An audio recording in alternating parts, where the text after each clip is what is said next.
वालेकुम my YouTube family, कैसे हैं आप सब। आज मैं बना रही हूँ क्रीम फ्रूट चाट, जो कि बहुत ही इजी और बहुत क्विक बन जाती है।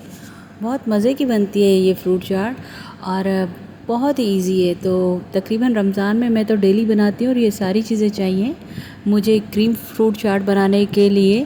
तो आप इसमें अपनी मर्ज़ी का कोई भी फ्रूट यूज़ कर सकते हैं, जो सीज़न के फ्रूट हैं आप सारे यूज़ कर सकते हैं। तो मैं यहाँ पे यूज़ कर रही हूँ वाटरमेलन, चीकू और शरदा यूज़ कर रही हूँ।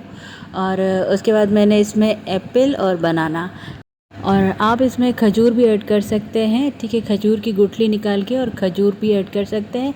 ये सारे फ्रूट एक बाउल में हम ऐड करेंगे और उसके बाद हम इसमें डालेंगे कंडेंस मिल्क। तकरीबन 4 से 5 टेबल स्पून हम इसमें कंडेंस मिल्क डालेंगे।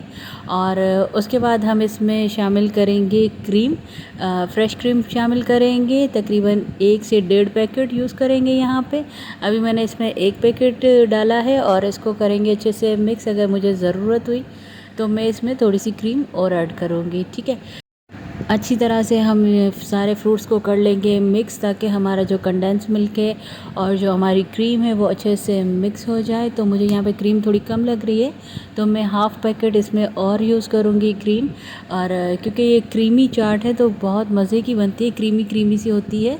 तो अब हम इसको शिफ्ट कर लेते हैं सर्विंग बाउल में। तो उसके बाद मैंने इसमें थोड़ा सा जो है वो लाल शरबत इसके ऊपर डाला, 1 टीस्पून लाल शरबत। ठीक है, और उसके बाद मैंने जेली जो है, ग्रीन जेली और रेड जेली, वो इसके ऊपर डाली। आप चाहें तो ड्राई फ्रूट भी डाल सकते हैं, और जो जो आपको फ्रूट्स अच्छे लगते हैं वो इसमें डाल सकते हैं, शामिल कर सकते हैं। फ्रूट चाट बनके एकदम रेडी हो गई है। तो अब हम इसको थोड़ी देर के लिए फ्रिज में रख देंगे, ताकि हमारी फ्रूट चाट जो है वो बहुत अच्छी तरह चिल्ड हो जाए और बहुत मज़े की बनती है, बहुत यमी होती है। तो आप लोग ज़रूर ट्राई कीजिएगा। आप रमज़ान में फ्रूट चाट ट्राई करें, आपको कोई चीज़ अच्छी नहीं लगेगी इसके बाद इफ़्तार में। ठीक है, तो अपना बहुत सारा ख्याल रखिएगा। मेरा चैनल लाइक, सब्सक्राइब, शेयर कीजिएगा। मुझे कमेंट बॉक्स में बताइएगा। अल्लाह हाफ़िज़।